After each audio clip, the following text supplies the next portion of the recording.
Olá, boa noite. Eu sou Monique Miller, sou membro da família Hope, sou coordenadora de comunicação. Estou na coordenação do podcast Pode Tudo Trans. Sou travesti, sou estudante de psicologia, tenho 24 anos. O nosso podcast tem como objetivo abordar nossas vivências, discutir saúde, compartilhar o trabalho realizado em prol da nossa população e falar sobre educação e atualidades. Também queremos mostrar nossas singularidades e promover a visibilidade da comunidade. E hoje nós estamos aqui com a presença do querido Clédio Sampaio, no nosso podcast Pode Tudo Trans. Olá, Clédio Sampaio, por favor, se apresente para nós no nosso podcast. Sou Clécio Sampaio, tenho 47 anos. Minha formação sou assistente social de formação, sou casado, gosto muito de brincar, atuo em várias áreas do movimento social e gosto de cozinhar, ouvir música, ficar em casa e compartilhar experiências como essa do podcast. E agora eu ia fazer algumas perguntas para você, Clédio. Tá O que ok. você motivou a se envolver na militância pelos direitos LGBTQIAP+. Na época, quando eu militei pelo Movimento Homossexual de Belém, MHB, que era eu, Paulinha, Raíssa Gorbachev, era muito por conta do HIV. E a gente só tinha o Casadia, que era só a Uriaides na época, e aí a gente tinha que militar muito em prol das pessoas vivendo com HIV, LGBT. Então a gente fazia um trabalho na comunidade, e o nosso trabalho principalmente era entregar preservativo e falar para as pessoas que elas não estavam só, que tinha pessoas lutando por ela. Então, foi muito de ver pessoas próximas LGBTs, amigos, com HIV e não sabiam para onde correr. Como sua experiência pessoal influenciou sua atuação no movimento homossexual de Belém? É, eu acho que a violência, né? A violência que a gente sofre no nosso dia a dia, muitas vezes na família, né? No trabalho, na escola, fez com que eu de fato dissesse, não, todas as violências que eu sofro, dos meus pares também sofrem. Então, isso me motivou muito, né? Porque assim como eu não queria ser chamado de bichinha na rua, viadinho, magrelo, olha, viado ainda tem AIDS, né? Então, isso me motivou muito para que eu dissesse, não, não é só eu que passo, então, mas eu tenho coragem de falar. Essas pessoas, outras pessoas não têm. Então, como tem mais duas militâncias, três com a Bárbara Pastana, que na época também agregava com a gente o movimento homossexual de Belém, se tem três com coragem, eu também tenho. E elas têm vivências que eu também tenho, então vamos lutar por essa pessoa. Então foi mais por isso. Todas as violências que eu passava no dia a dia, na escola, na família, no trabalho, isso fez com que me motivasse a dizer, eu tenho direito, e bora lutar também para que as outras pessoas tenham. Quais são os principais desafios que você percebe na luta contra a AIDS na sua região? Eu acho que a primeira questão é o combate ao estigma e preconceito. A gente ainda tem muito tabu com relação ao HIV, principalmente a questão do julgamento moral. Então, a gente ainda tem muito problema na questão de estigma e preconceito, e esse julgamento moral afastando as pessoas de procurarem uma unidade de saúde para fazer o teste, até para pegar um preservativo.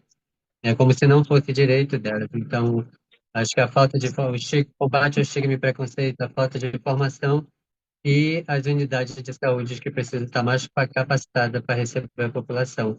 Muitas vezes os profissionais nem sabem de fato o que é HIV/AIDS, né? Chegaram lá por uma questão política e estão exercendo, mas sem conhecer uma área que eles precisam atuar. Como você vê a importância do controle social na saúde pública?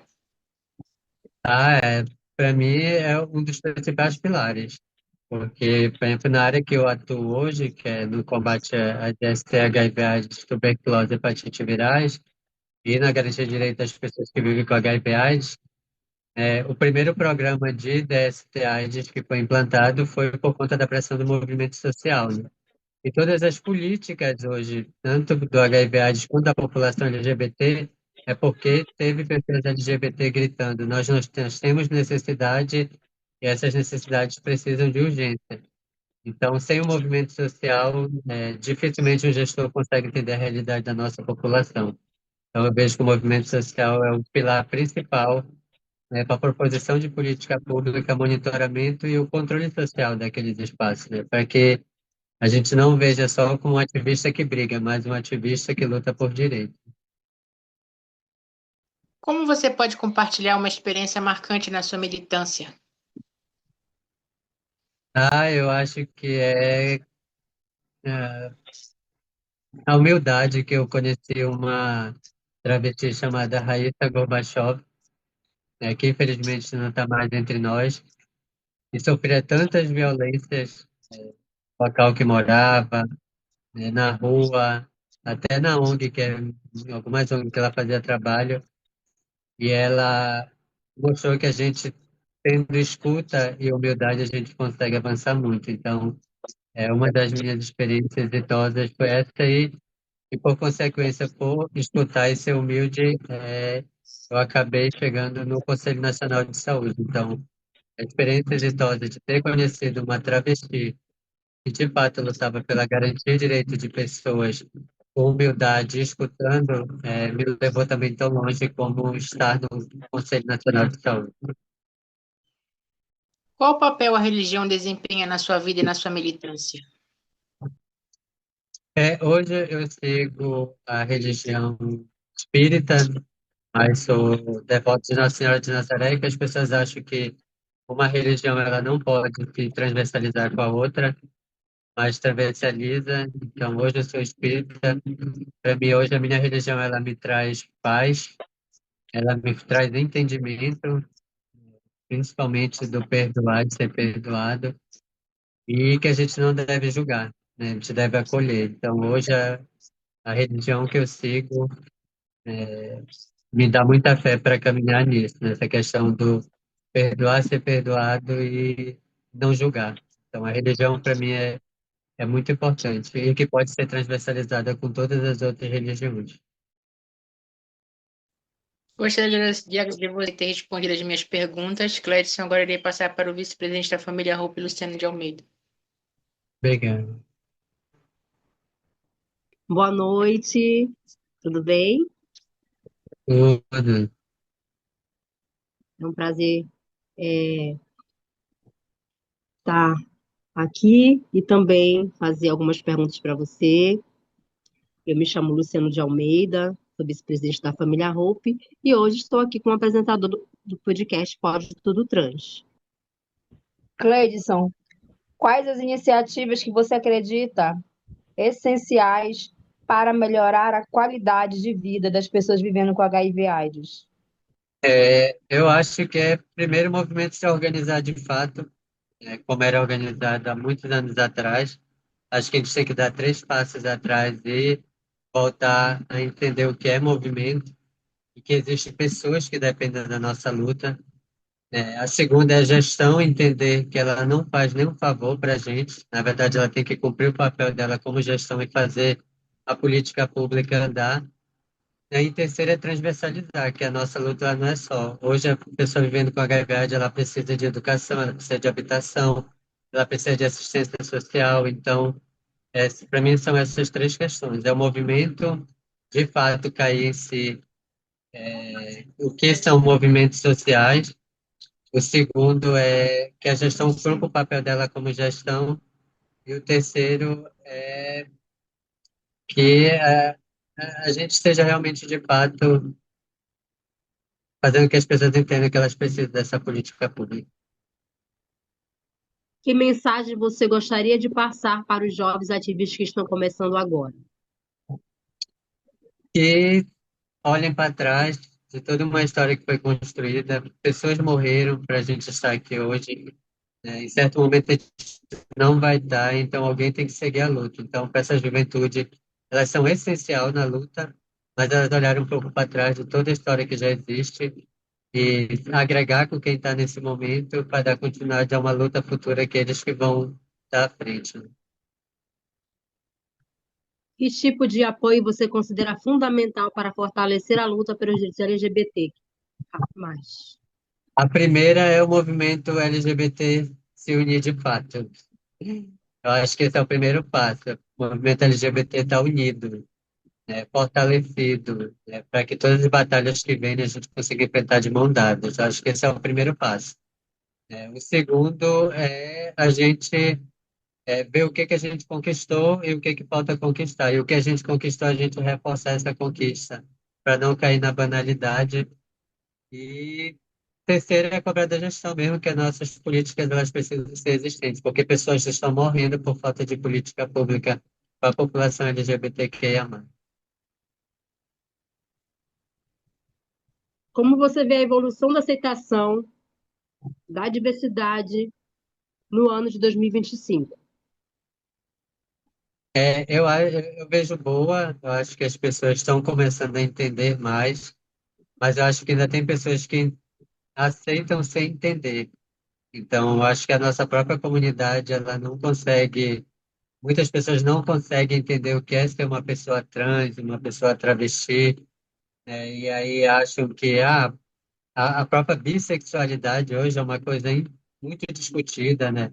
Porque eu sou gay, estava há 40 anos sem, só me relacionando com homem, hoje se eu me relacionar com uma mulher, eu sou apedrejado pelo próprio movimento LGBT. Então, a gente precisa ter consciência do movimento LGBT, das nossas particularidades, singularidades e a aceitação da população, né? Porque a partir do momento que ela vê que a gente, o próprio movimento, ele consegue externar que de fato a gente sente a aceitação, né? Nem a eu acho que o respeito ao que a gente é, ele vem de uma forma bem mais fácil.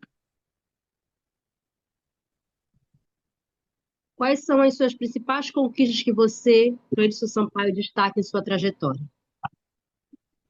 Acho que a primeira é chegar aos meus 47 anos com vida, né? Acho que essa é uma grande conquista para tanto que a gente já viveu, já fui para prostituição na rua quando era adolescente, que eu achava que viver de prostituição, ser travesti e viver no Antônio Baena era tudo muito fácil, tudo muito rápido que a gente conquistava e não é. Eu acho que chegar aos 47 anos é uma grande idade, é uma grande conquista de todos nós LGBTQIA+. A segunda é ter uma formação, né, que acho que todos os LGBTs têm um sonho, precisariam botar isso em prática, se formar, ter apoio para a formação acadêmica e ter um emprego, né? E aí, por consequência, a gente estando bem de espírito, fisicamente, a outra conquista é hoje eu ser casado, né? Coisa que a gente não pensava há muito tempo atrás era de ter uma união estável. Então, hoje eu acho que essas são as grandes conquistas, né? Principalmente é chegar aos 47 anos como uma pessoa LGBTQIA. O seu caminhar nesse momento, né, durante a sua trajetória, foi só ou você teve apoio de um familiar, de um amigo? Não, tive apoio da minha família, de amigos, mas sempre pela questão do respeito, né? Eu nunca quis impor nada a ninguém. Eu sempre tentei conversar, dialogar e mostrar que a única coisa que eu queria ser era eu. Então, a minha família teve resistência no começo, mas a partir do momento que eles viram que a minha mãe estava do meu lado, alguns começaram a mudar.